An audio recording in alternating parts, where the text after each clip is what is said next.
One of the most difficult tasks in life is facing a situation that has forced you to confront the consequences of your past actions.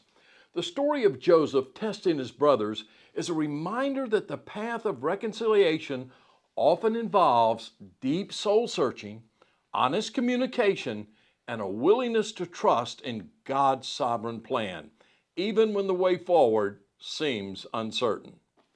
As we continue to follow the amazing story of Joseph, we find him face to face with the brothers who betrayed him years ago.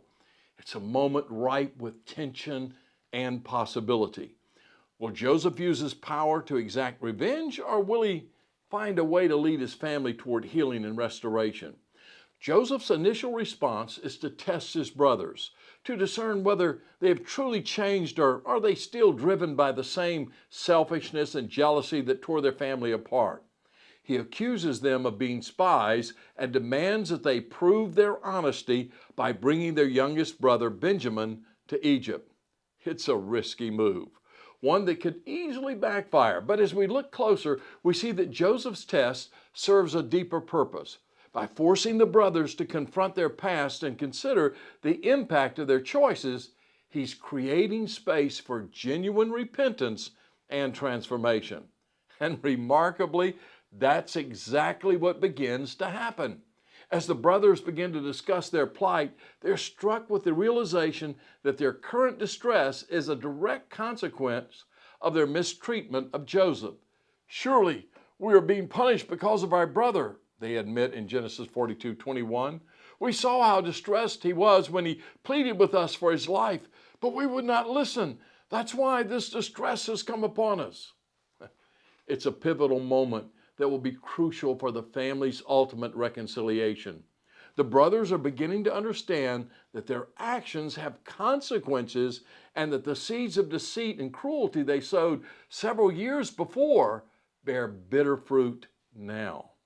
But the journey is far from over. When the brothers return to their father Jacob without Simeon, who's been held as a hostage in Egypt, Jacob is distraught. His potential loss of another son is more than he thinks he can bear, and he laments, "Everything is against me." Genesis 42:36. It's a sentiment that many of us can relate to. That feeling that the odds are stacked against us, that we're being punished for past mistakes, that God has somehow abandoned us. We learn a great lesson from what is taking place with Jacob. This time appears to be Jacob's worst moment, but it's about to become his best. He can only comprehend what his situation dictates, but God is on his throne. He is sovereign. Jacob can't see all God has in store while he's in his family crisis. But God not only sees, but he also has a plan that is far greater than anything Jacob could have dreamed. But even in Jacob's despair, there's a glimmer of hope. Reuben, the eldest son, steps up and offers to take responsibility for Benjamin's safety, pledging even the lives of his sons as a guarantee.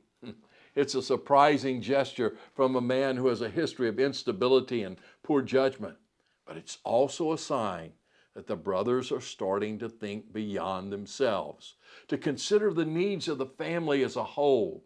They are learning, slowly but surely, to trust in God's plan even when it doesn't make sense, and lean into his strength when theirs is failing.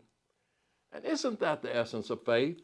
To keep moving forward even when the path is uncertain, to trust that God is working behind the scenes even when his hand is not immediately visible. It's a lesson that Joseph himself had to learn through years of suffering and setbacks, and one that his family is now grappling with on their journey. As you reflect on your journey, are there areas where God calls you to a deeper repentance, a more honest reckoning with your past choices and their impact on others? Are there relationships that need the hard work of truth-telling and forgiveness, even if it's unclear how to move forward? The path to reconciliation is rarely easy.